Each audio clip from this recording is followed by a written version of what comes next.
আমরা মানুষ জীবনে চলার পথে আমরা অনেক ছোটখাটো ভুল করে ফেলি। অনেক পাপ আমাদের দ্বারা সংগঠিত হয়। কিন্তু তারপরেও মহান আল্লাহ তাআলা আমাদের ক্ষমা করে দিবেন। যদি আমরা কোরআনের কিছু আয়াত মেনে চলি এবং আল্লাহর দেওয়া যে জান্নাতের যে সূত্র সেইটা অনুযায়ী চলতে পারি, তাহলে অবশ্যই মহান আল্লাহ তাআলা আমাদের ক্ষমা করে দিবেন। আসুন আপনাদের বলি যে কি সেই জান্নাতের সূত্র, যেটা দিয়ে আপনি সহজেই জান্নাতে যেতে পারবেন। এমনকি ছোটখাটো পাপও যদি করে থাকেন অনিচ্ছাকৃত বা ইচ্ছাকৃত ছোট পাপ, মহান আল্লাহ তাআলা সেগুলো ক্ষমা করে দিবেন। প্রথমত সেই মূল আয়াতে যাওয়ার আগে প্রাথমিকভাবে কোরআন সামগ্রিকভাবে আমাদের যে ২ টি জিনিস করতে বলেছেন, অর্থাৎ যে ২ টি জিনিস করলে আমরা জান্নাত হাসিল করতে পারবো এবং পুরো কোরআন জুড়েই এটা আছে। সেটা হচ্ছে ঈমান এবং সৎকর্ম। এই ঈমান ও সৎকর্ম এই রিলেটেড আয়াত, এইটা যদি আপনি করেন এবং আপনি সুসংবাদ পাবেন এবং আপনার জন্য জান্নাত অবধারিত। মহান আল্লাহ তাআলা আপনাকে ইনশাআল্লাহ জান্নাতে দিবেন। ঈমান ও সৎকর্ম এই রিলেটেড আয়াত পুরো কোরআন জুড়েই আপনি খুঁজে পাবেন। যেমন মহান আল্লাহ তাআলা বলছেন, যারা ঈমান আনে ও সৎকর্ম করে তাদের প্রতিপালক তাদের নিজ রহমতের মধ্যে দাখিল করবেন। এটাই সুস্পষ্ট সাফল্য। দুনিয়াতে যেই সাফল্য অর্জন করেন না কেন, যারা ঈমান ও সৎকর্ম আনবে এবং আল্লাহ তাআলার রহমত অর্জন করবেন, সেটাই আসলে সুস্পষ্ট সাফল্য। এবং যারা মন্দ কাজ করে, তারা কি ভেবেছে যে আমি তাদের ঈমানদার ও সৎকর্মশীলদের সমান গণ্য করব?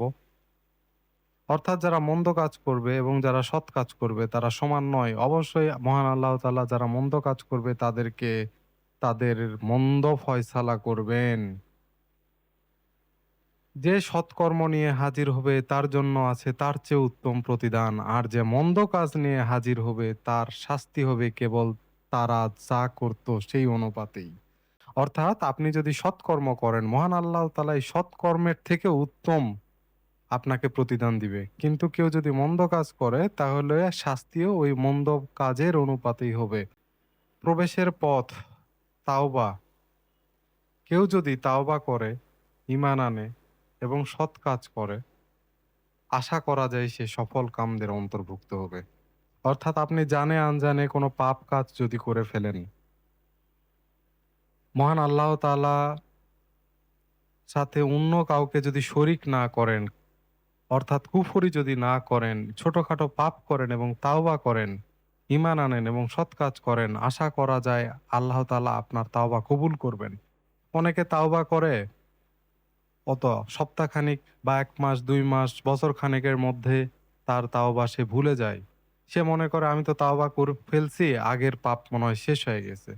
কিন্তু এটা আসলে হয় না। আপনি তাওবা করবেন এবং মহান আল্লাহ তাআলার কাছে বারবার চাইবেন, ভয়ে থাকবেন, তার কাছে আকুতি মিনতি করবেন।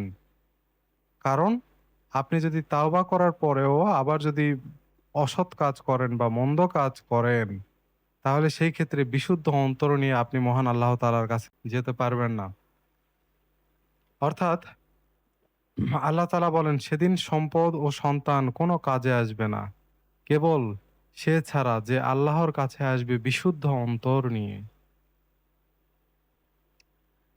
এখন যে আয়াতটি নিয়ে আলোচনা করব এটা হচ্ছে মূল আয়াত, যেটা নিয়ে আপনাদের সাথে আলোচনা করতে চাচ্ছি। জান্নাতে যাওয়ার যে মূল ব্যবসা মহান আল্লাহ তাআলার, যে মূল সূত্র, মহান আল্লাহ তাআলা বলেন, হে ঈমানদারগণ, আমি কি তোমাদেরকে এমন এক ব্যবসার সন্ধান দেব যা তোমাদের যন্ত্রণাদায়ক শাস্তি থেকে রক্ষা করবে? তোমরা আল্লাহ ও তার রাসূলের প্রতি ঈমান আনবে এবং তোমাদের সম্পদ ও প্রাণ দিয়ে আল্লাহর পথে জিহাদ করবে। এটাই তোমাদের জন্য উত্তম যদি তোমরা জানতে। তিনি তোমাদের পাপ ক্ষমা করবেন এবং তোমাদের এমন জান্নাতে প্রবেশ করবেন যার নিম্নদেশে নদী প্রবাহিত, আর স্থায়ী জান্নাত উত্তম আবাস। এটাই মহা সাফল্য। আপনি দুনিয়ায় ভাই কি অর্জন করলেন, কত টাকা অর্জন করলেন, কত সম্পদ অর্জন করলেন, কত খ্যাতি, কত যশ অর্জন করলেন, এটা কোনো সাফল্যের ডেফিনেশনে পড়ে না। মহা সাফল্য তো এটাই। কারণ আল্লাহ তাআলা মহা সাফল্যের সংজ্ঞাটাই এটা দিচ্ছে যে এটাই মহা সাফল্য। এবং মহাসাফল্য কি? আল্লাহর পথে সম্পদ এবং প্রাণ দিয়ে আল্লাহর পথে জিহাদ করবে। এখানে জিহাদ বলতে শুধু ভাইবেন না যে তলোয়ার চালানো, যুদ্ধ করা, এইটা না।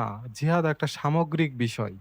ইভেন আপনার এলাকায় সাপোজ অন্যায় হচ্ছে, আপনি সেই অন্যায়কে ন্যায় দ্বারা যদি প্রতিহত করেন বা করার চেষ্টা করেন, সেইটা আপনার জান দিয়ে, প্রাণ দিয়ে অথবা আপনার সম্পদ দিয়ে, তাহলে সেটাও একটি জিহাদ। আপনি অন্যায়ের বিরুদ্ধে দাঁড়ালেন, অন্যায়কে ন্যায় দ্বারা বারবার প্রতিষ্ঠা করার চেষ্টা করলেন। মানুষের আল্লাহ তাআলার জন্য মানুষকে উপকার করলেন। নির্যাতিত নরনারী শিশুদের পাশে দাঁড়ালেন। অসহায় গরিব মিসকিনদের খাবার বিতরণ করলেন, সাহায্য সহযোগিতা করলেন, হকের পথে দাঁড়ালেন এবং প্রাণপণ সারা জীবন আপনার এই কাজ দিয়েই উৎসর্গ করলেন। এটাই আল্টিমেট জিহাদ। এবং আল্লাহর জন্য নির্যাতিত মানুষ, নির্যাতিত মুসলিম নরনারী, শিশু, এদের জন্য আপনি লড়াই করলেন। এটাও জিহাদের অন্তর্ভুক্ত। তবে আমাদের ঐক্যবদ্ধ হয়ে লড়াই করতে হবে, কারণ আমরা একাকী কিছু পারবো না, আমাদের ঐক্যবদ্ধ হইতে হবে। ঐক্যবদ্ধ ইসলামে একটি খুবই গুরুত্বপূর্ণ বিষয়। আশা করি এইটা নিয়ে আমি পরবর্তীতে আলোচনা করব। তো এই দুইটা যদি, এগুলো যদি করতে পারেন যে সম্পদ ও প্রাণ দিয়ে আল্লাহর পথে জিহাদ, তাহলে আপনি ভাই যে কোনো ছোটখাটো পাপ করেন, মহান আল্লাহ তাআলা আপনার পাপ ক্ষমা করে দিবেন এবং আপনাকে স্থায়ী জান্নাতে প্রবেশ করাবেন। এবং আমার মনে হয় যে এগুলা যারা করে, যার জীবনে কোরআন ভালোভাবে বোঝার পর থেকে, এই আয়াত দেখার পর থেকে, বোঝার পর থেকে, সে মনে হয় না কোনো মন্দ কাজ করতে পারবে, কারণ সে তার সম্পদ এবং প্রাণ আল্লাহর পথে জিহাদ করতেছে। সুতরাং সে কখনো মন্দ কাজ করতে পারে না, বা করলেও, মানুষ তো, করলেও সে মন্দ কাজ ছোটখাটো হয়তো বা করে ফেলতে পারে জানে আনজানে, কিন্তু মহান আল্লাহ তাআলা সেগুলো ক্ষমা করে দিবেন এবং এটাই কি মহা সাফল্য। তো ভিডিওটার উদ্দেশ্য ছিল এটাই, আপনাদের এই যে মহা সাফল্যের কথা, এইটা আপনাদের জানিয়ে দেওয়া। এটা একটা, মহান আল্লাহ তাআলা বলছে এটা একটা ব্যবসা বা একটা সূত্র, জান্নাতের সূত্র, যেটা আসলে পুরা কোরআন জুড়ে এই আয়াতটার সিগনিফিকেন্ট বা তাৎপর্য অনেক বেশি। আপনারা আরো চিন্তা করবেন গভীরভাবে।